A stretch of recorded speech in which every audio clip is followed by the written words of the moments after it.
В Ухте тем временем сразу двое детей пострадали от упавшего на них снега и льда. В выходные на Комсомольской площади на ребенка упала ледяная скульптура. Ледовый городок готовили к демонтажу, и на момент ЧП он уже был оцеплен сигнальной лентой. Однако группа детей забралась на ограждение и играла на территории городка. В итоге на 8-летнего мальчика упала одна из ледяных фигур. Очевидцы вызвали скорую. Сейчас ребенок находится в городской больнице.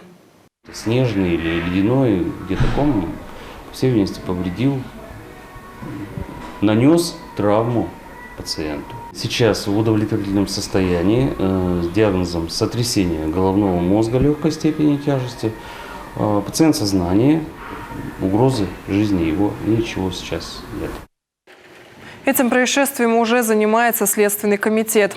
А накануне еще один ребенок в Ухте пострадал от снежной глыбы, упавшей в этот раз с жилого дома. Инцидент произошел на улице 40 лет Коми СССР. Пожилая женщина решила шваброй убрать снег и налить с крыши своего балкона на 4-м этаже. Ледяная глыба упала на проходившего внизу 3-летнего ребенка с мамой. Малышу вызвали скорую, но обошлось без госпитализации. По словам матери пострадавшего, ребенку сделали рентген головы, перелома костей, черепа нет. Зафиксирован ушиб, гематома и сильный испуг. Горожанка в тот же день написала заявление в полицию.